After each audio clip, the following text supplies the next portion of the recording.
This is a very common accusation, allegations against Islam, that Islam was spread at the point of the sword. That's a communist fabrication that has been invented against Islam. Look at history.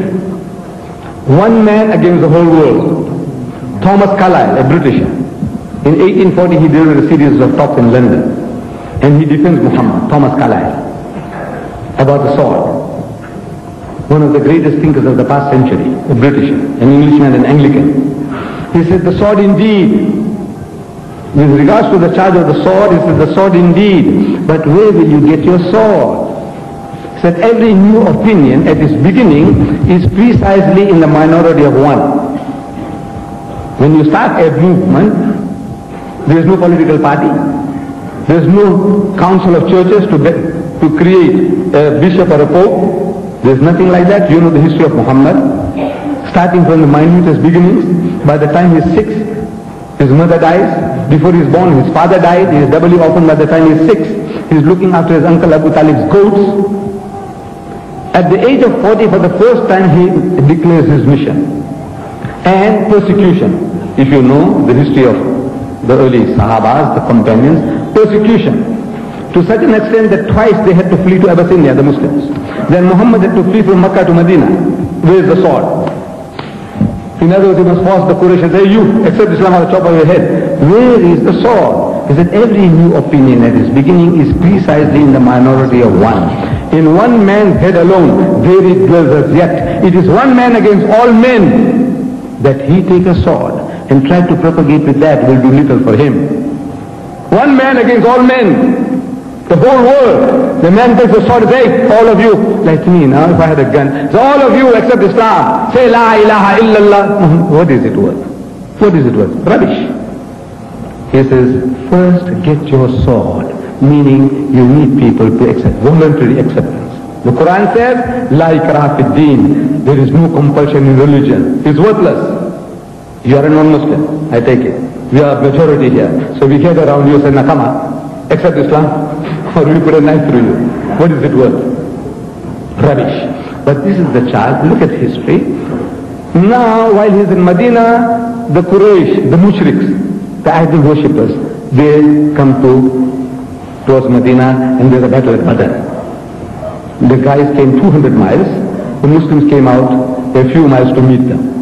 The second battle, Uhud, Medina itself. Third one, the battle of the trench. Who is doing the fighting? With regards to Jesus, now with regards to Saul, in the Gospel of St. Luke, chapter 19, verse 27, Jesus says, for those my enemies who would not that I should reign over them, bring them hither and slay them before me. Luke 19:27. Check it out. For those my enemies, who are his enemies? Anyone, he doesn't want Jesus to rule him, he said, they are his enemies. Bring them hither, bring them here, and slay them in my sight, kill them.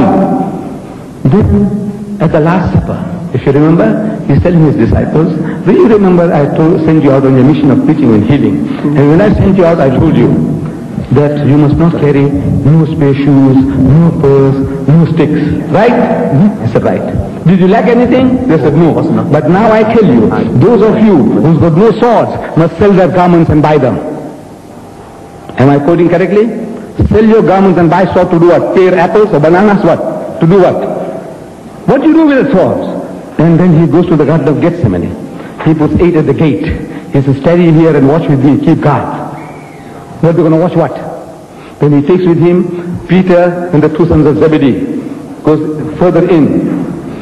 And he tells them, wait ye here while I go and pray yonder.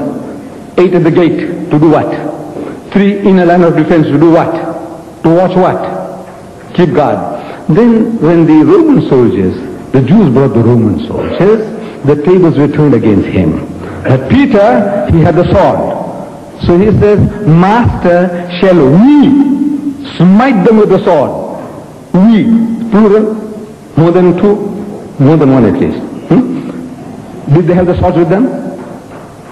Shall we smite them with the sword? Did they have swords? Who instructed them to have swords? Jesus. To do what? Cutting apples? prepares what? To kill people. But the tables are turned, so now Peter already, he slashed off the ear of one of the persons, the guards. And Jesus now realizes that if it comes to the crunch, all will be massacred. So he says, put down your sword, because he who lives by the sword shall die by the sword. Didn't he know that when he told them to arm themselves? That he who lives by the sword shall die by the sword? Then why did he give them the wrong advice? No, it was the right advice, thinking that the Jews will come along, Jews against Jews, it might be a different type of a battle than compared to trained Roman soldiers. So now the tables are turned against him. So he says, put down your sword. So the sword is ever there in the hands of Jesus. At the temple he whipped the Jews. You remember? Whether with a whip you hit a man or with a sword, you are a violent person. You agree? Whether you hit a man with a blow, I'm violent. With a whip, I'm violent. If I have a sword, I chop off your head, I'm still violent. So Jesus Christ didn't spare anybody. The sword was there in his hand. If he had the opportunity, he would have done the job better than Muhammad could have ever done. Thank you very much. In respect to the rule that we set early on, and Mr. Deedat's wishes, it's now 8:30. I apologize that you were the last man. I apologize to the people behind you. Just before you leave, I would like to hand over to our chairman, Dr. Zaki. Every meeting has to come to an end, and that duty falls to my sad lot this evening. It but remains to move a vote of thanks to the speaker, Mr. Ahmed Deedat, who has included us on his European tour, to the Islamic Propagation Centre for organising the meeting, and also to our hosts, the West London Islamic Society, who helped us organise this meeting. Thank you.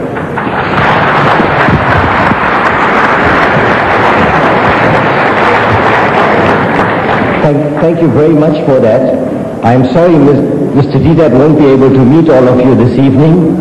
He has left South Africa on the 16th of August, 16th of July, and he's been on the move ever since. He's rather tired and he has a long journey to Birmingham tonight.